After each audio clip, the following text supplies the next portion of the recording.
What I hope to look at with you this afternoon is have a look at some case management, have a think about what kind of directions and how do we get that trial ready, and how do we most importantly ensure that we can make sure that it is an effective trial, because that's the important thing, particularly when you're fixing lots and lots of trials. So it is case management is key.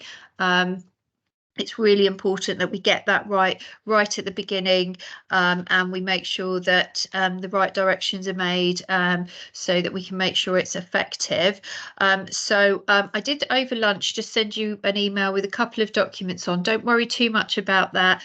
It was just really some case management kind of crib sheets, which may kind of slightly later down the line become relevant to you, a little bit more helpful.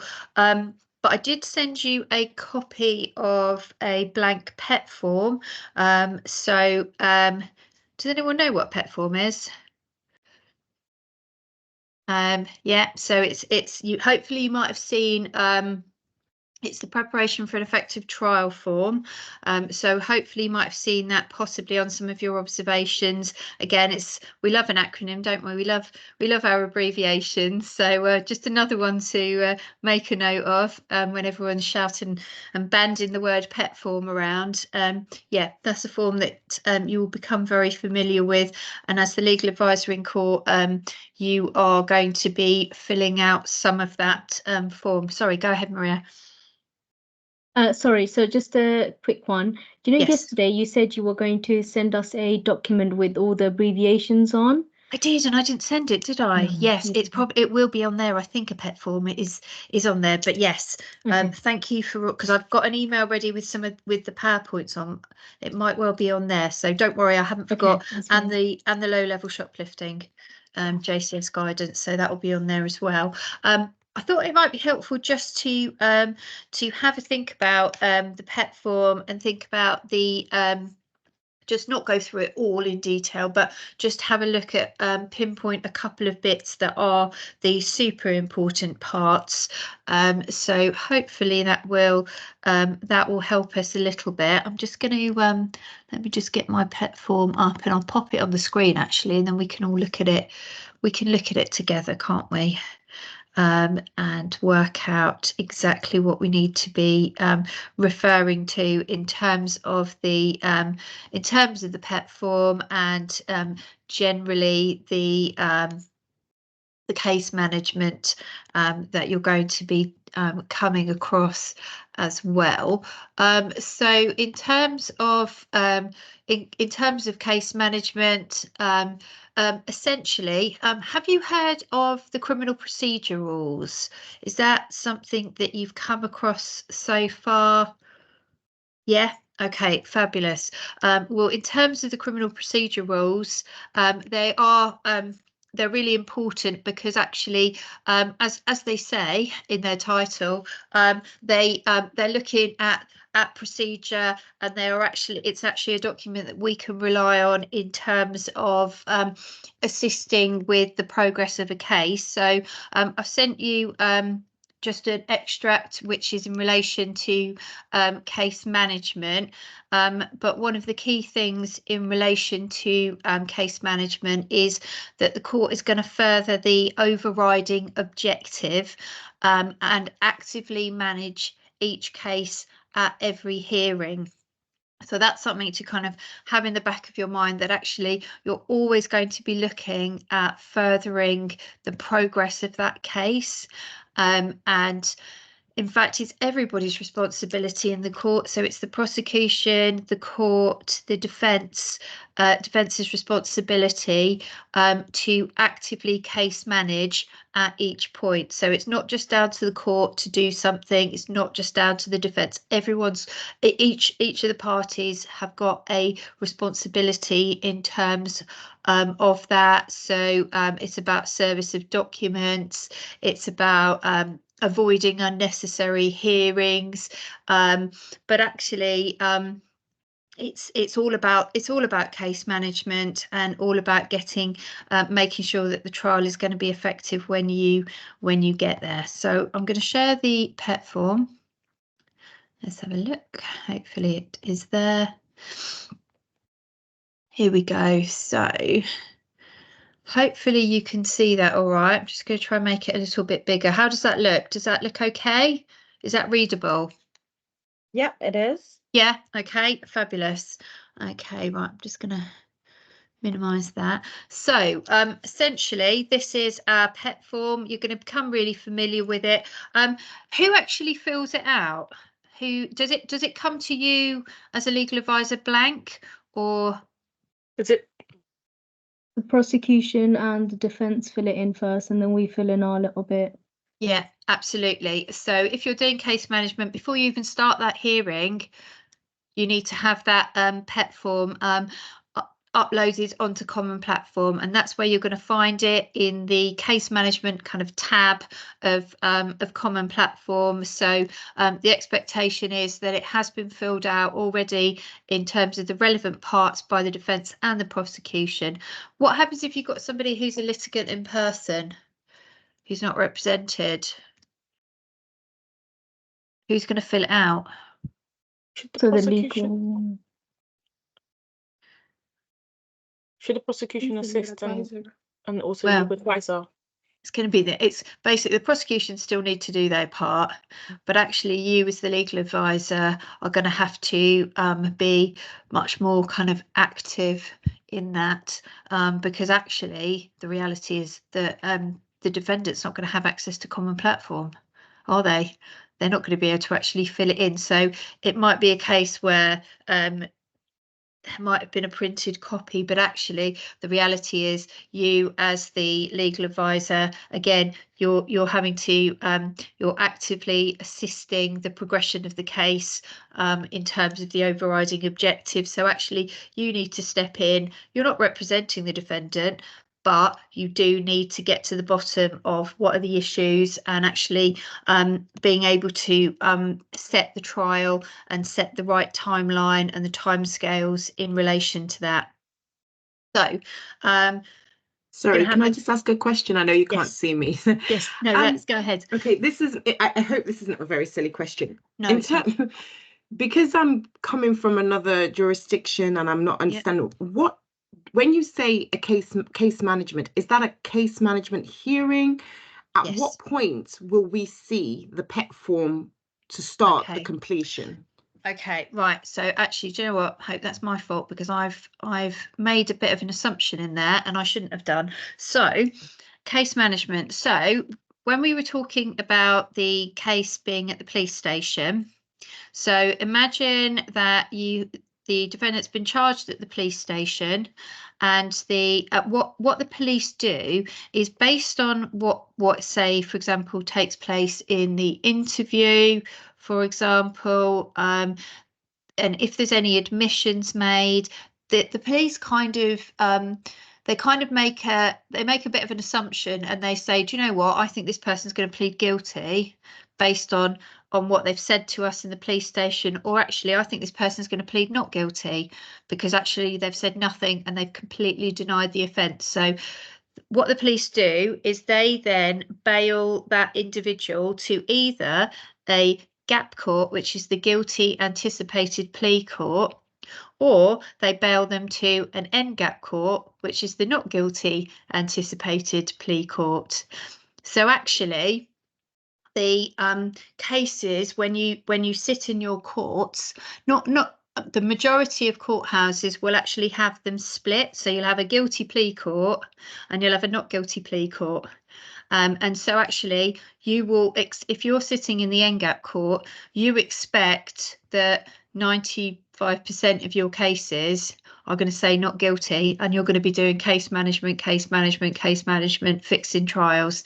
And so you're going to know, obviously, in the GAP court, you're expecting people to plead guilty, although saying that sometimes people plead not guilty because they get some advice maybe, or they change their mind. Equally, in the not guilty court, sometimes they plead guilty, and we all cheer because then we don't have to do a PET form, and everyone's happy because PET forms are quite, you know, you have to go through them in detail for the reasons that we were talking about. So they kind of, the police kind of just like make a bit of a decision for us. Sometimes they get it a bit wrong, sometimes, most of the time, let's say 90%, they get it right because they know what people have said in the police station or the indication, things like that. So it just makes it a bit easier. So when you're looking at your court rota and you see, right, yeah, NGAT court today, I expect people to be pleading not guilty and doing the case management. So that's kind of how you know. So you're not going to get put into a court where you just don't know what's going to happen. Obviously, sometimes you don't know what's going to happen, but we can make an educated guess that you're going to get not guilties in the NGAT court. So right, let's come back to our PET form and have a look.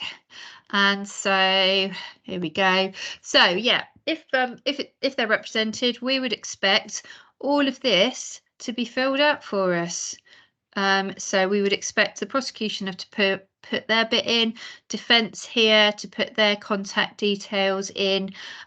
Just make a note here though, because this is a first hearing.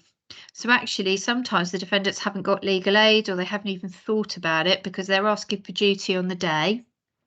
So it's always really important if you can remember to just put something in here. So defence might say, yeah, we're not sure if legal aid's going to be granted. We're not sure. Legal aid's already been granted. You can tick the box, or they're privately funded. Because actually, if legal aid is not granted and that person ends up having to represent themselves, we need to make sure that we have got reliable contact details for that defendant, because if the court has got to contact them later on and say, do you know what, we've got the trial, you know, we've got to adjourn this case because another trial's taken priority, we need to be able to get hold of that individual. So it's really important just to make sure we kind of have their proper details, but also we try and get their status. So are they going to get legal aid? Are they going to not? And actually, depending on what the offence is, we'll look at it later, but it becomes relevant because if someone isn't represented, it might be that the court's got to appoint representation for them. So we'll have a look at that in a moment. But again, the prosecutor is going to fill out their section here. So they're going to, I'm not going to talk really about unused material and disclosure and things like that today, because we're kind of just doing a bit of an overview. And actually that's a whole day session in itself, just looking at disclosure. So just know that disclosure is something that you'll need to eventually think about. But for today's purpose, we're just going to kind of familiarise ourselves with what's included on the form and what you might need to think about. So the expectation here is that the prosecution are going to have filled out all of this, and that's going to be telling us things like, what do they actually rely on in terms of their evidence? Are they still investigating things? Is there more evidence to come? There might well be, and this is the place that they're going to put more information about that. So prosecution fill their bit out first, then it goes to the defence. So there's going to be, so here you've got something there about special measures. We're going to look at special measures later, but they're just letting you know that actually special measures are something that they need to raise with the court when we're making the directions. This is an important bit here because this is the part where the defence are going to fill it out. And it's really important, this first bit here, credit for a guilty plea, and you need to make sure that they have ticked the boxes here. So the defendant needs to understand that if they plead guilty, they will receive credit for that. And also that if they don't attend that trial, the trial can go ahead in their absence. And they're two really important things, because obviously it impacts on the defendant. Obviously, if they say, well, I didn't know if I pleaded guilty, I could get credit. So we need to make sure that we're confident that they've got a proper understanding of that. Sometimes I might even just say, repeat it in open court and just say, does your client understand that a guilty plea at this point would entitle them to credit, which means a third off any sentence they might receive, and also the trial can go ahead in their absence. Sorry, go ahead, Hope. Oh, sorry, I've got your little tiny face in the corner of my screen. I thought you'd raised your hand. So yes, so that's really important. This is also where you might find out about a basis of plea. So the defence might be saying, well, yeah, we're going to plead guilty. Our version is slightly different to what the prosecution say, but actually this is what we say happened, and this is where we're prepared to plead guilty. And again, that is important, because actually that if at a later point, like at the trial, the prosecution suddenly say, well, actually we're prepared to go with what the defence's version of events because actually our witness hasn't turned up, it's important to know in terms of credit that actually the defence have always been offering this as a plea on this basis. So it is important that those parts are filled out. Case management information, again, these are all points that the defence are going to address. Sometimes, so basically we need a tick, even if it's irrelevant, we need a tick to say it's irrelevant, just so you can be satisfied that it's been addressed by the defence. So it might be, for example, here you've got presence, so defendant accepts that they were at the scene. So what that means is, if they're accepting it, it just means that it might shorten the trial, because actually the court doesn't need to hear evidence that the defendant was at the scene, because the defendant says he was there or she was there. So these are those kind of, I suppose it's just like ruling stuff out, really, is a way you might want to think about it. So there's lots of different questions that you're going to come across here. Again, for example, defendant might say, yeah, I accept that I was lawfully arrested. So again, the prosecution don't need to bring evidence, say a police officer to say, and I arrested the defendant at 18:05, because the defendant's got no issue with that. They've got no questions for that officer, because they say that's fine, he or she was arrested. So that's the reason kind of behind these questions. It's just really to find out what actually is in dispute. So we kind of move down. Of course, here you've got anticipated defences. Sometimes there's a defence, sometimes there isn't, but it's really useful to know, and you need to know, because actually if the defendant is saying self-defence, of course there's actually then there's directions that you need to make, and there's advice that you would need to give to the magistrate. So you would be able to kind of know that in advance and be ready for that at the trial. So that's really important.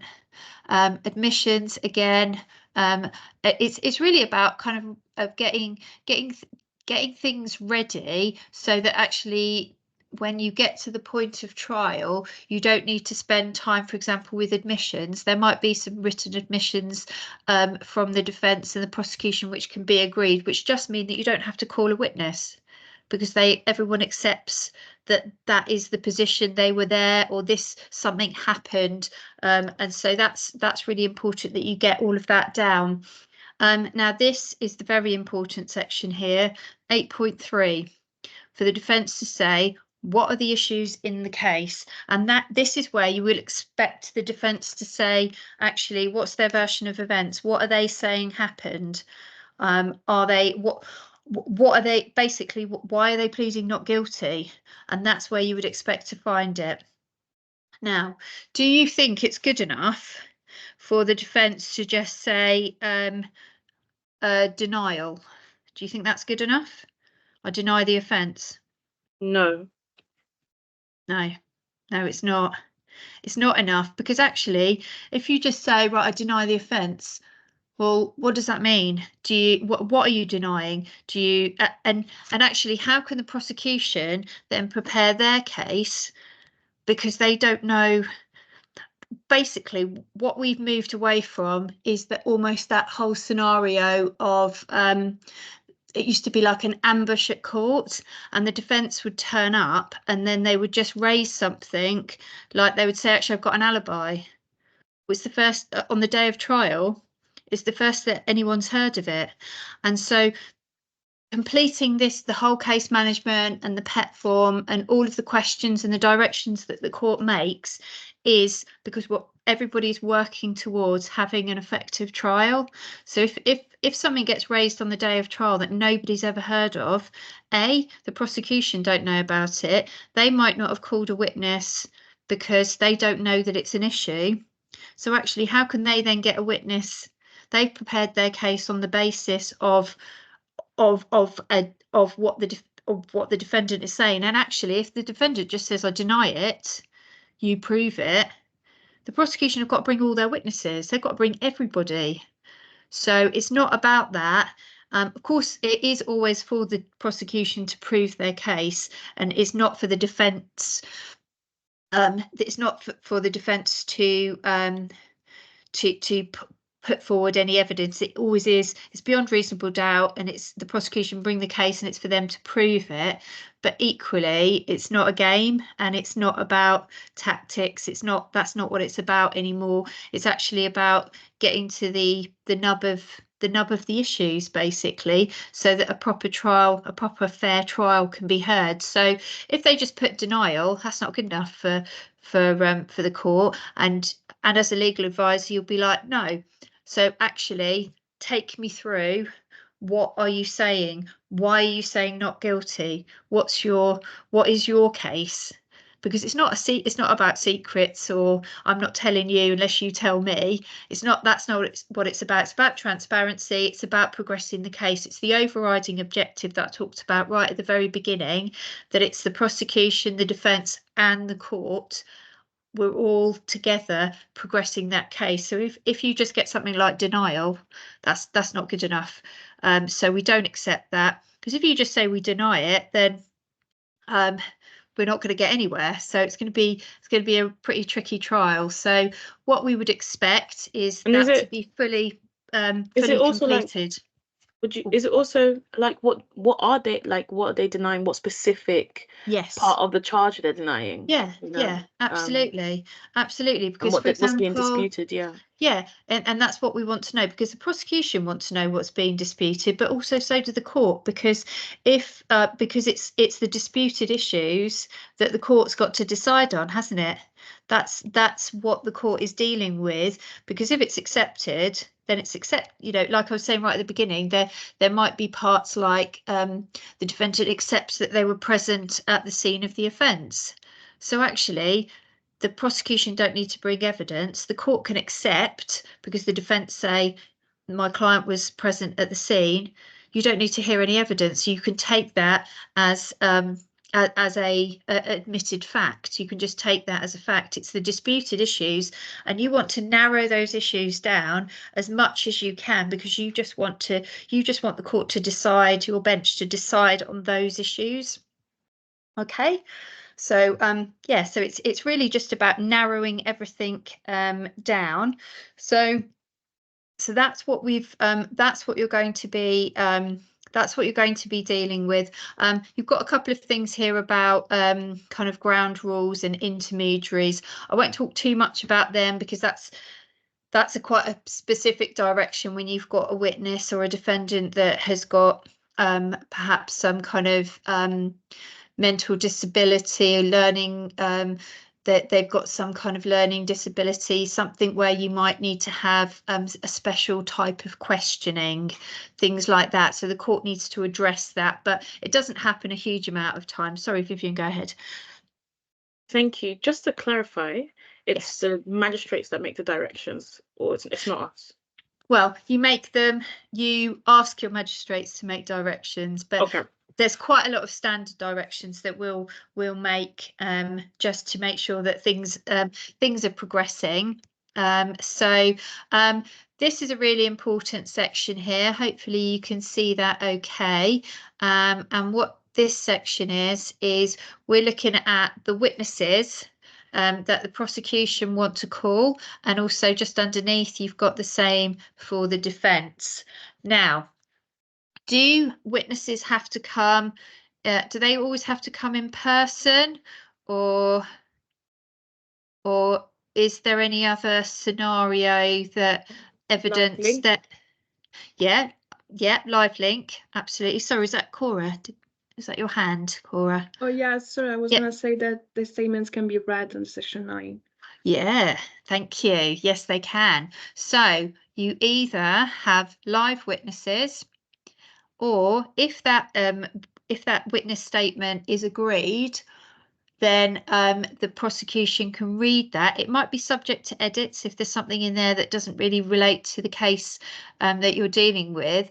But if the defence say, well, actually, we don't need that person to come in person, but the evidence that they give is still like necessary. So it might be some continuity evidence to say something like a police officer might say, and I attended Sainsbury's and I obtained the CCTV and I exhibit the CCTV. So you need that continuity so that the CCTV can be bought and played in the trial. But actually, nobody's got any questions for that officer, have they? Because there's nothing controversial, but without it, you wouldn't be able to have the CCTV. So somebody like that, their statement needs to be there, their evidence needs to be there, but it can be read. So we don't need to bring people if we don't need them, do we? We don't need to hear from them. No one's going to cross-examine them. So what the prosecution will do is they will list their witnesses, and they will say whether they need to come in person as live evidence, or if they are going to be a section 9 read statement. So that's where the information that you're going to get there. And then another really key bit for our case management, hopefully you can see it here, is, can you see the bit here where it says for the court? Can you see that little bit there? Hopefully I'm that bit there, right? So this is really important because this is where the timings are worked out. So you've got EINC, which stands for evidence in chief. So that's the prosecution's witness giving their evidence, and then the exam is cross-examination. And so that you, as a court, you are able to work out how long you need to list the trial for, you need to get some realistic timings in these boxes for your witnesses, for the prosecution's witnesses and both for the defence witnesses as well, because otherwise, how do you know how long the trial's going to take? You don't. So really important that that kind of gets worked out. And also the court needs to, the parties at the trial will need to stick to that, and they need to be realistic times, because the court's only got a limited time for the trial. So it's really important that we get this section filled in. What happens is, are the magistrates allowed to say, actually, we don't need to hear from that witness? Do they get to say that? If the defence say, I want all the witnesses, and you've got 3 police officers who are all there together and they all say the same thing, do you need to hear from 3, or is it good enough to hear from 1? Good enough to hear from 1. Yeah, I mean, as long as they're not saying something really different or controversial. Yeah, I mean, you quite often have a situation where you've got 2 officers who are together and actually that only one of them gets called because they both say the same, they both saw the same. What's the point of having 2? No point, is there? Really, it's just an unnecessary, and particularly with police officers, you don't want to have a police officer waiting around at court all day when they could be on duty, out and about, dealing with crimes. So again, it's the same kind of thing. So again, it's really important that section gets filled out, and you can see it's replicated there for the defence. So you would want to have exactly the same information for defence witnesses, defendant, or any witnesses that they want to bring as well. Okay, so any thoughts, any questions on where we are so far? No, okay, fab. Now this is the bit where the court gets involved particularly.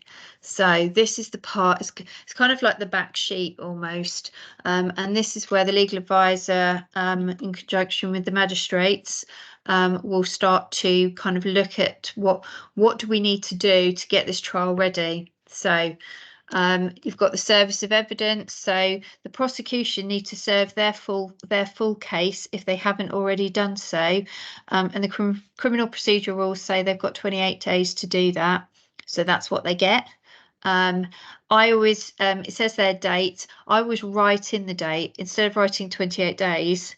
I write in the date properly, so actually it's quite clear when does that direction have to be complied with.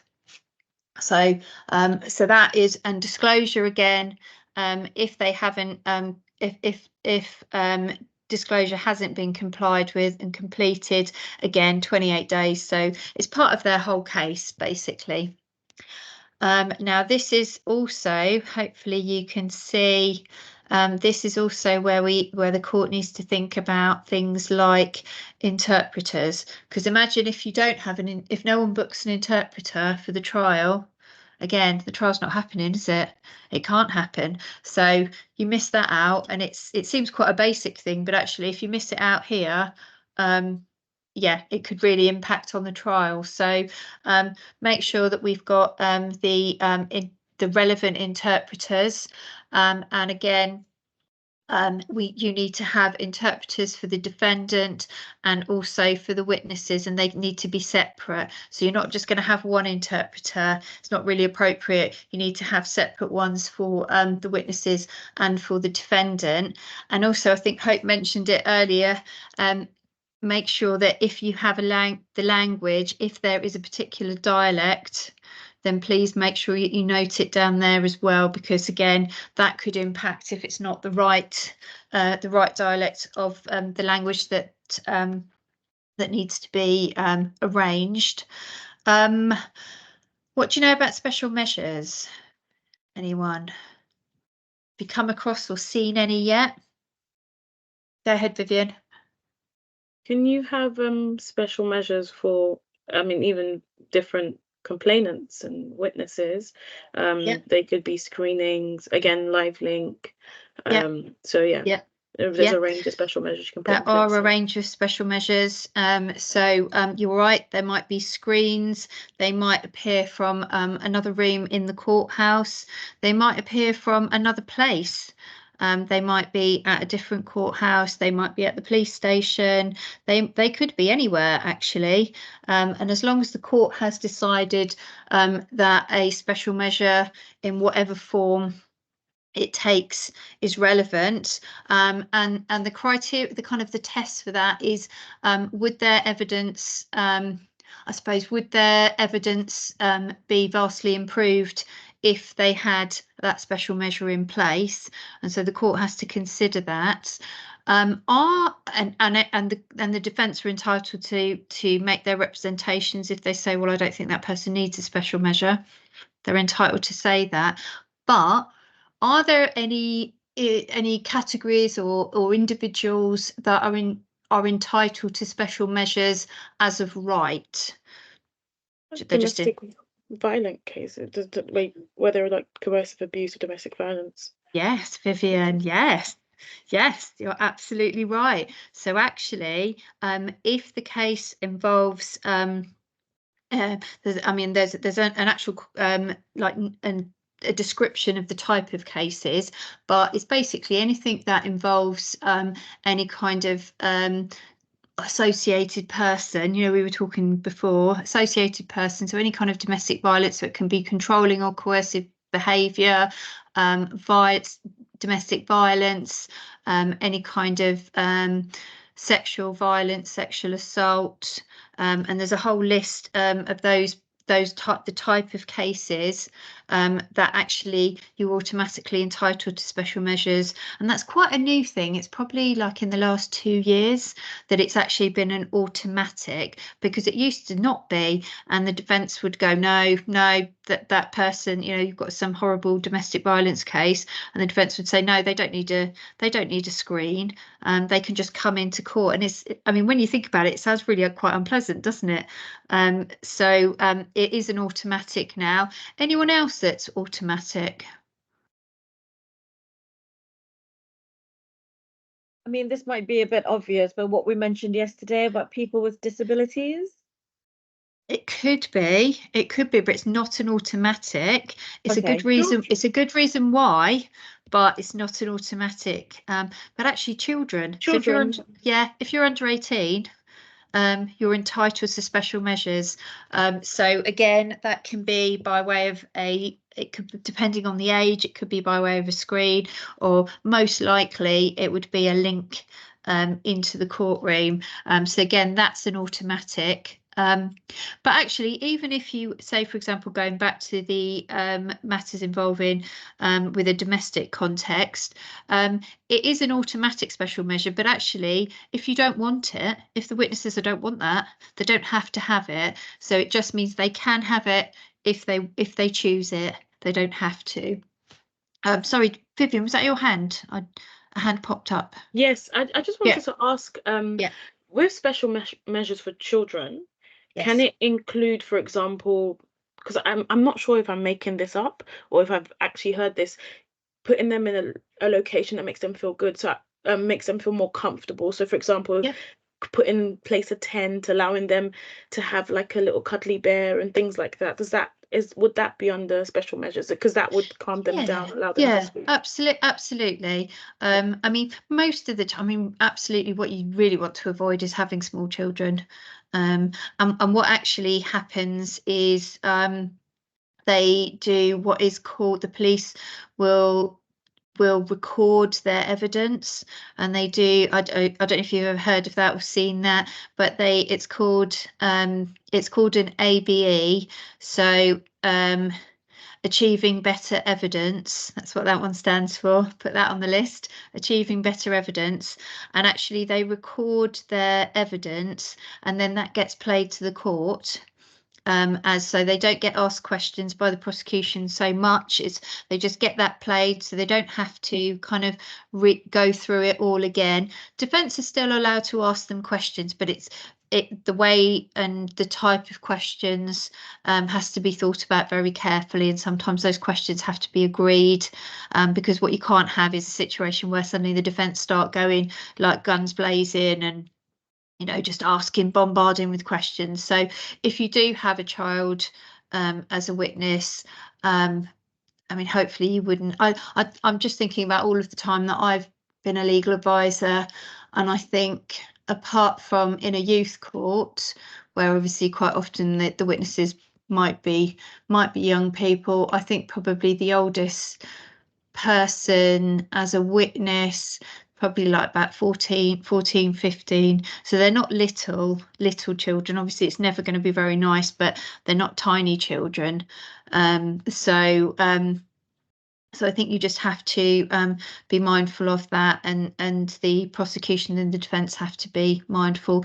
And actually, just kind of dealing with special measures, and I think Priya mentioned disability, things like that.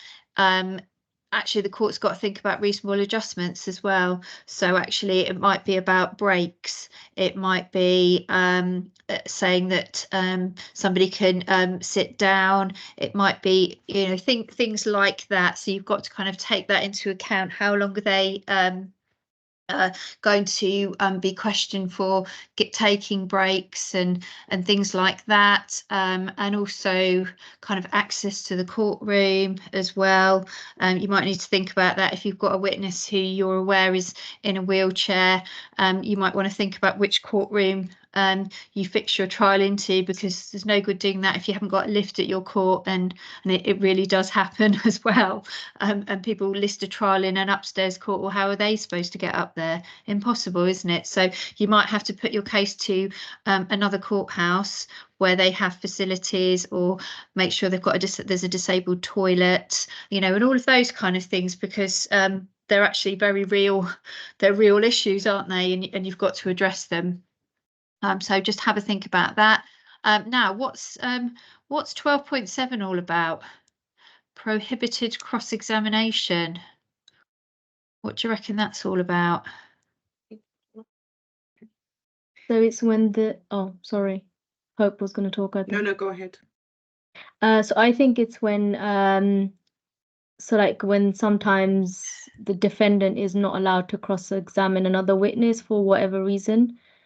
Okay. Yeah. So, Vivian, what are your thoughts? Is it especially in sexual violence cases?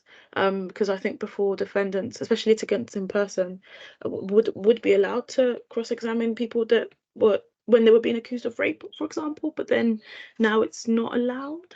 Well, that was the start of it. That was the start of it, but actually it's moved on even more than that. So actually, you in the magistrates, because of course we wouldn't deal with it, we wouldn't really be dealing with rape or anything like that in the magistrates court. But remember, we were talking about cases that perhaps have a domestic background.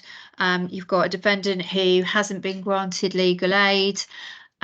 So what's going to happen? They're going to be able to cross-examine the person who they've already potentially, allegedly assaulted physically. It might be controlling or coercive behaviour, for example.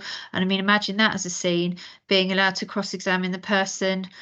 I mean, it just doesn't bear thinking about, does it? So that absolutely can't happen. And so what the court can do in scenarios really where the defendant is going to be cross-examining a member of the public or someone who with a domestic context within that case, what the court can do is the court can appoint a representative to come and complete the cross-examination.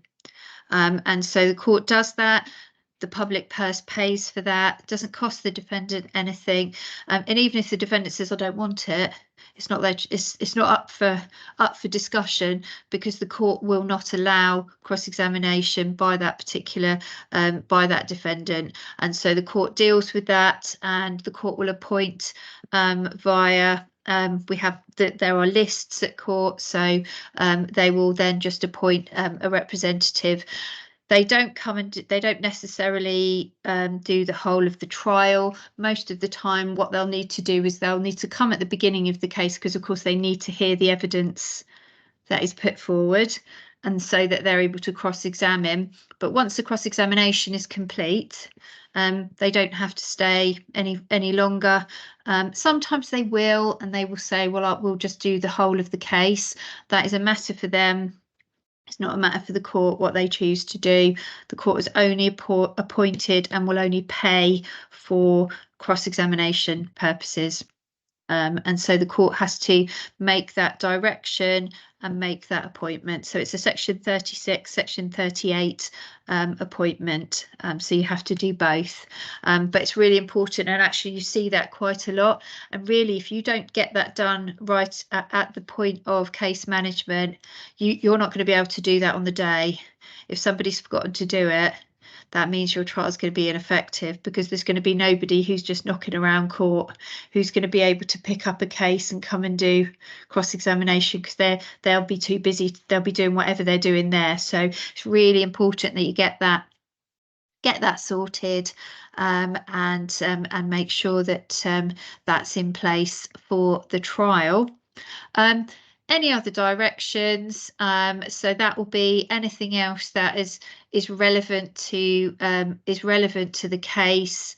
So I'm just trying to now think of something else that that might be relevant. It might be, for example, directions in relation to an expert. So the defence might be calling an expert about I don't know, drink drive procedure.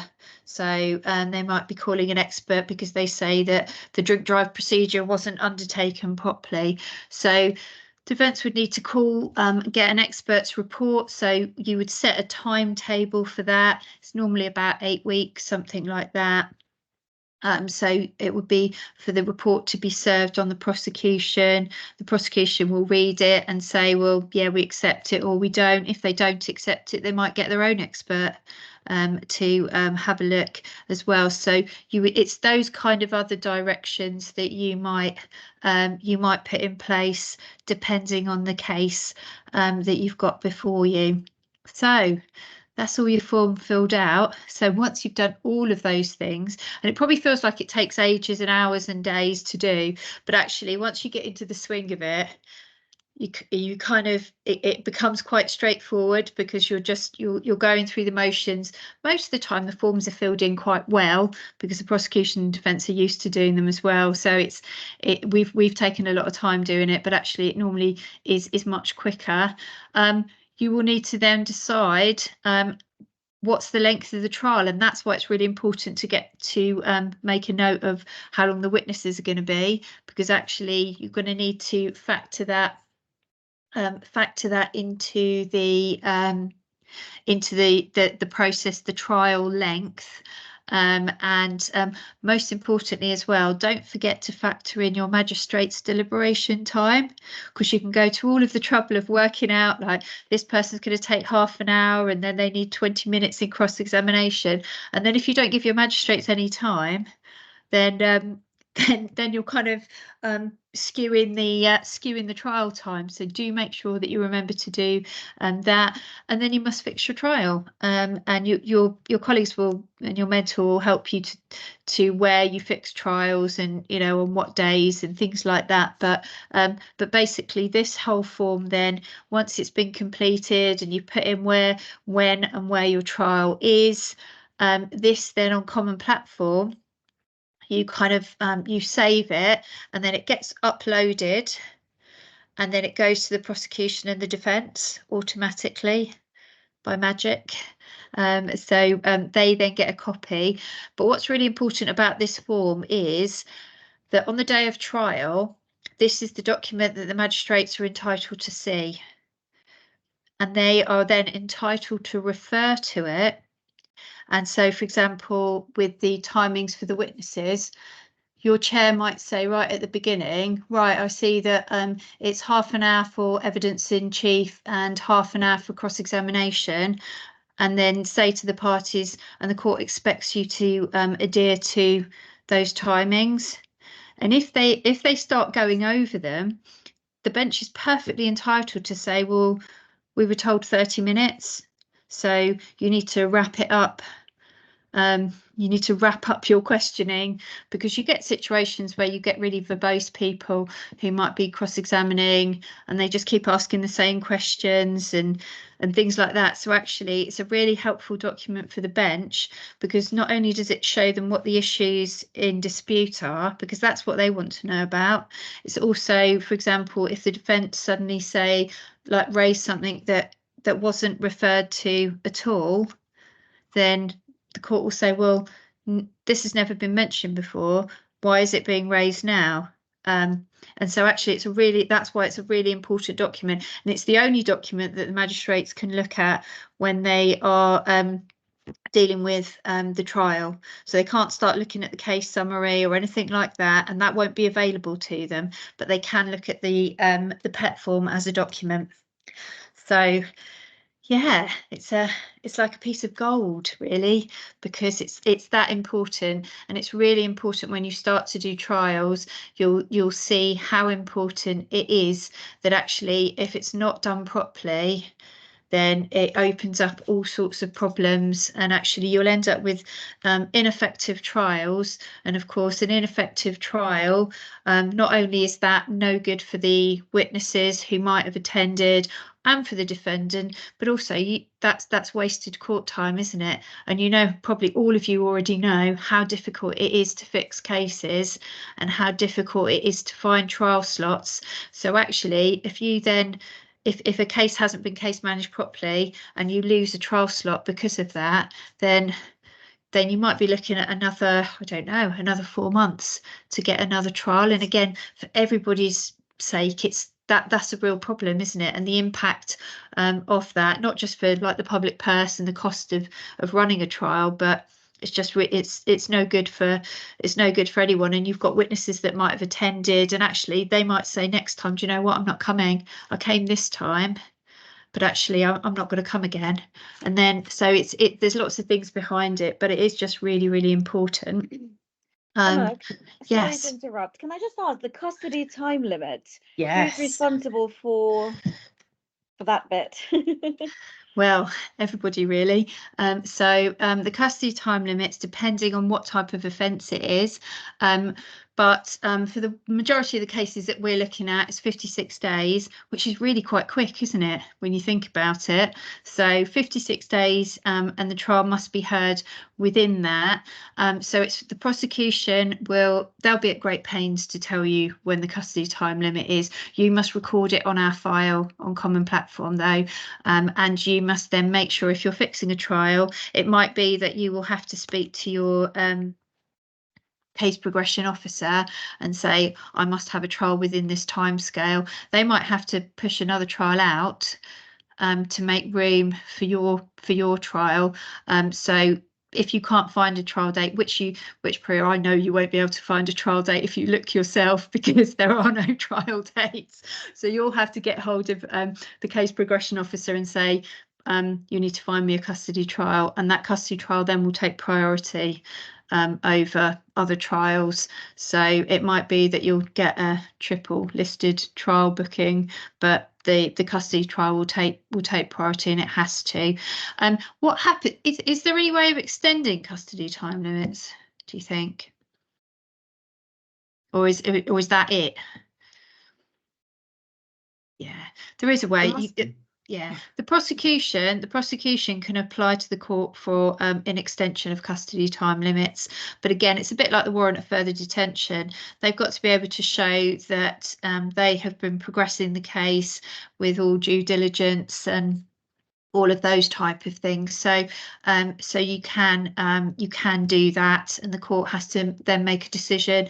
If the court says actually no, we don't think you've been doing what you need to do, we won't extend the custody time limits. It doesn't really ever often happen, but and really you're just looking at extending it by a very short period. So it might be that the trial then is listed 2 days after the custody time limits. It's not kind of a blank check again to then have another 56 days to deal with it. That's not the case. So but it is possible, and the prosecution are responsible for doing that. In terms of the custody time limits, like I say, it is everybody's responsibility just to make sure you're mindful of what they are. And of course, if somebody's kept in custody longer than the custody time limits, again, it becomes an unlawful detention. So again, the prosecution will be all over the date, because it will be for them. If there is an unlawful detention, then it will be the prosecution that will be paying compensation and dealing with that. So they won't want to do that, and it will be a real crisis. So yeah, so they will be all over that. But you do just need to agree the custody time limit in court, and just make a note of it. But Common Platform, I think, won't let you, if you've got somebody in custody, I don't think it will let you like go any further. It will like flag it as a a little red box, so you won't be able to go any further. But yeah, so yeah, thanks for raising that, actually, Priya. I'd forgotten about so many things to think about, isn't it? Okay, shall we have a 5-minute break, because I know that was quite a lot. Oh, sorry, Cora, go ahead. Sorry, I just have a couple of questions. Yes, go ahead. One was about the other direction part, for example, Yep. as you said, what about like an expert report? And you say, Yep. if I'm not mistaken, an expert report will usually be served within by 8 weeks. Is it correct? Well, about 8 weeks. I mean, About what 8. would, for example, if it's the defence who are saying that they would like to instruct an expert, if they've got legal aid, they will need to then get prior approval from the legal aid authority, because it will be legal aid that pays for an expert's report, which could be anything from like £800 to £2,000. So they can't just decide to do it without authority. But yeah, you're looking at about six to 8 weeks. But the defence will advise you and say, yeah, we've already looked into this. We're hoping to instruct Dr. Legg to come and do to complete the report. His timetable is that he will be able to do X, Y, and Z and produce a report by this date.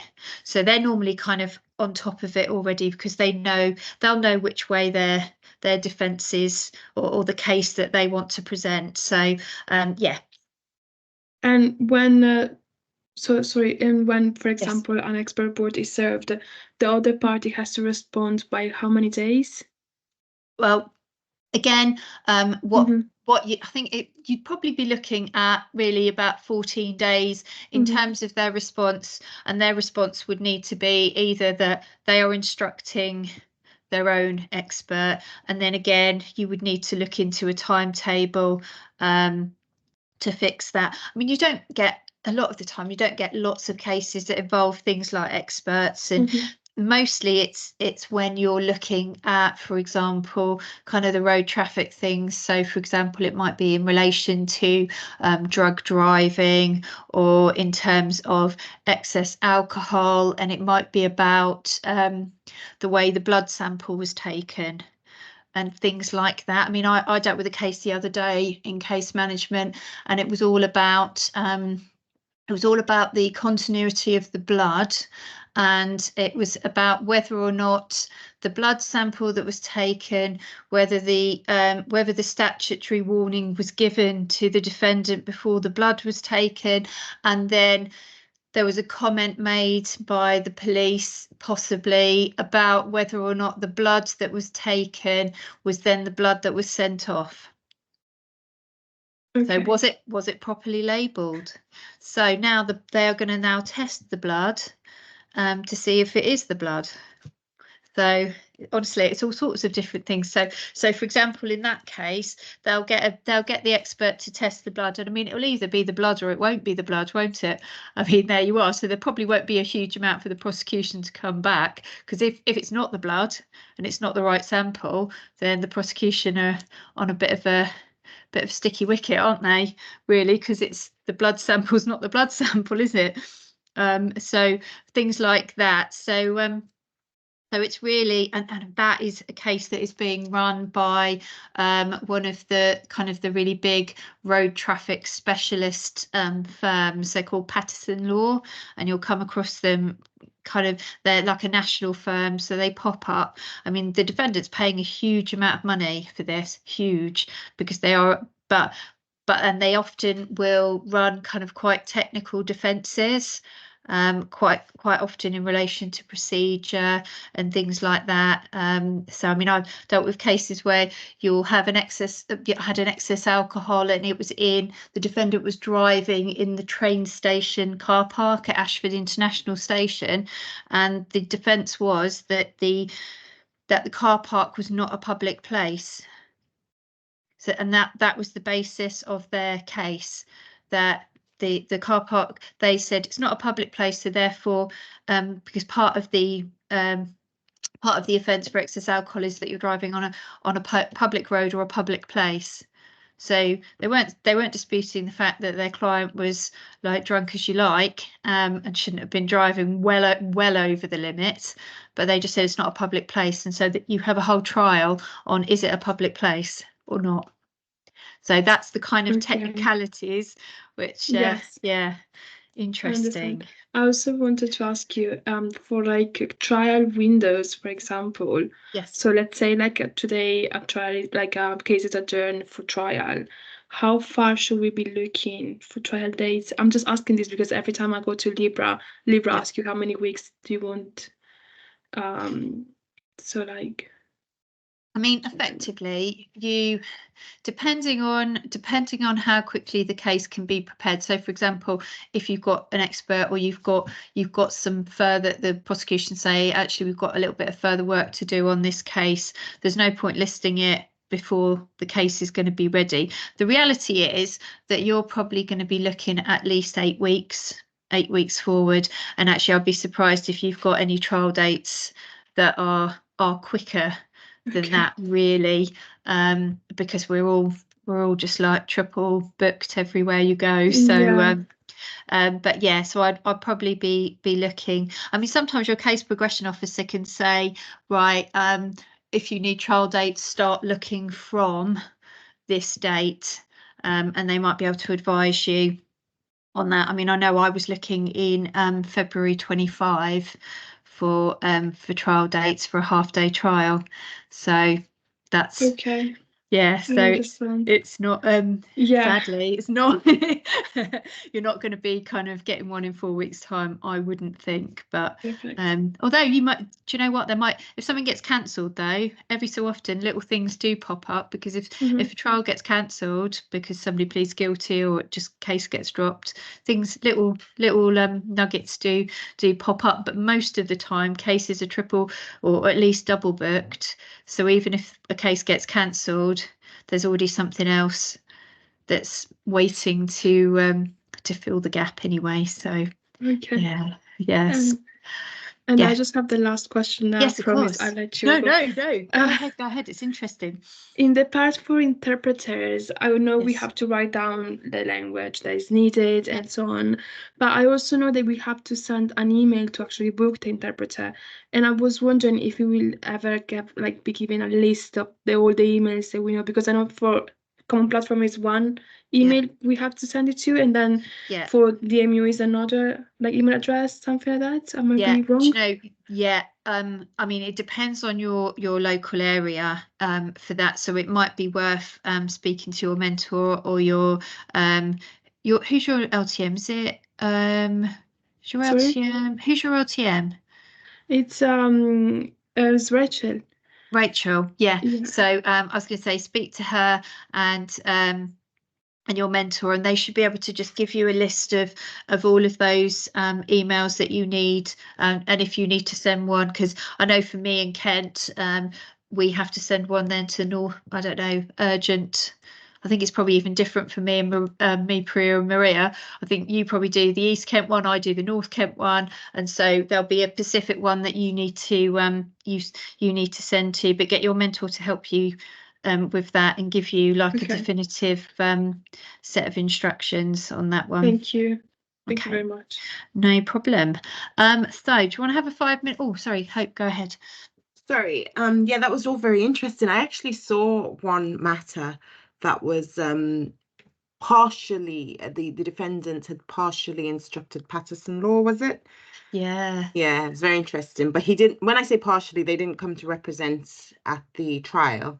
They'd written some letters and they'd offered a defense, and it was technical. It was to do with the amount of days that the police had to send the notice. Notice of intention to prosecute. NIP. My sister says that's the NIP. Yes. Okay, but that was just another thing. But the other thing I wanted to know is when we're asking about languages. Yes.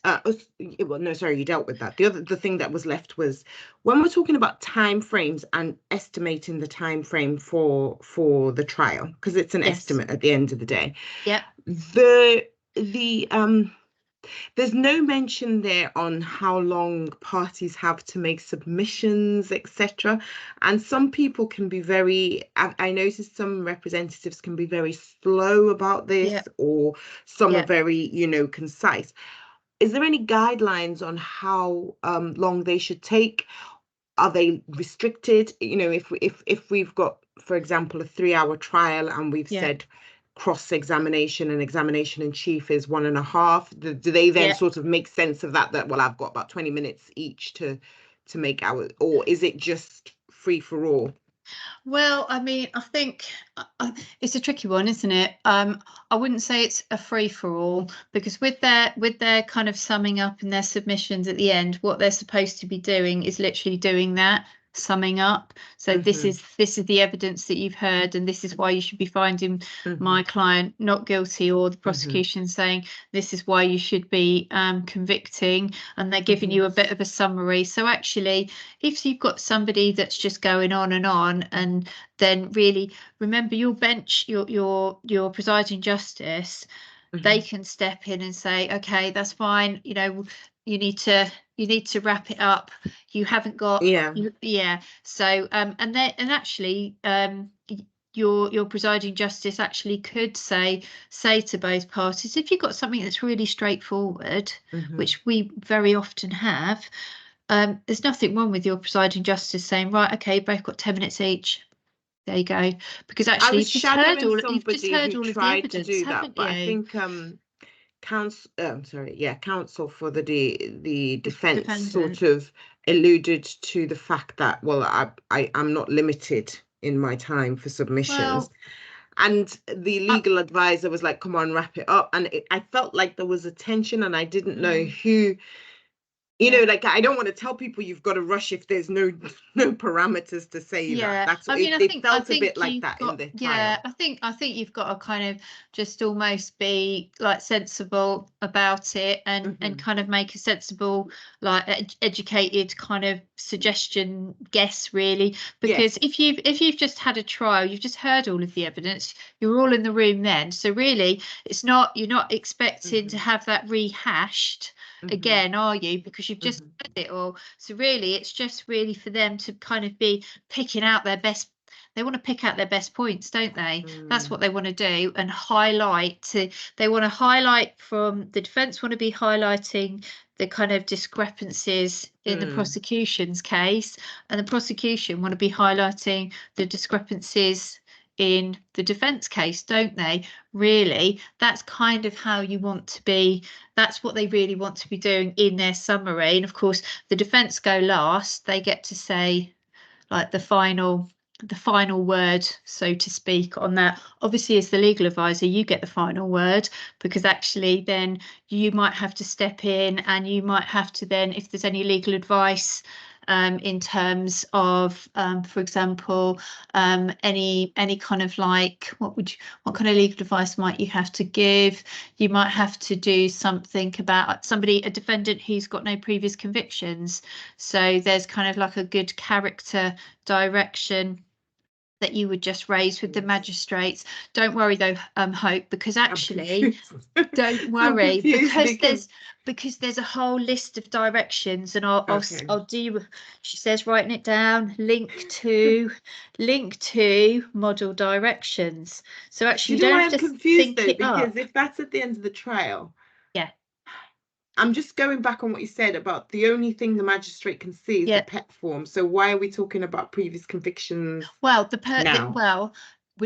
sorry, that I've just misphrased that. So actually, if you've got somebody that's got no previous convictions, then the magistrate should know about that, shouldn't they? Really? They should, because actually you've got a person who has got no previous convictions. So therefore, the direction is that actually, if you've got no previous convictions, then you're more likely to tell the truth, aren't you?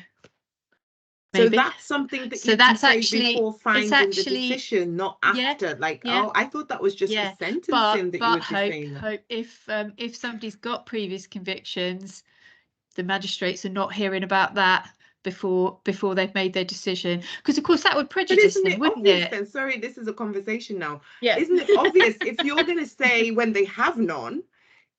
Then if you don't say it, I mean, as a magistrate, I'd be like, this guy must have. I mean, that's just me thinking. But they might not be relevant previous convictions, because say, for example, you've got somebody who's in court for a common assault. They've got previous convictions, but they're previous convictions from shoplifting. So shoplifting does not show that you have got a propensity to be violent, does it?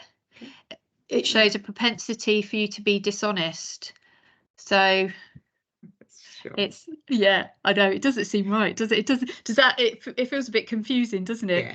But there are model directions, so you don't have to think them up. You don't have to think up your own words or anything like that, and that's done so that everyone says the same the same thing, so it makes it a bit easier. But yeah, sometimes there's directions that you have to give to the magistrates, or if it was self-defense, there's a direction that magistrates need to be given in terms of thinking about self-defense, so things like that. Yeah, so yeah, I'd never really thought about it like that, actually, Hope. When if you don't say he's of good character, then automatically he's not, he or she. Yeah. I hadn't really thought about it like that. Okay, right. Please take 5 minutes, because I know you're on the screen and you need to do your 10-star jumps, so to keep the blood flowing. So should we come back? I tell you what, come back at 3, yeah? Okay, Thank fab. you. See you in a minute.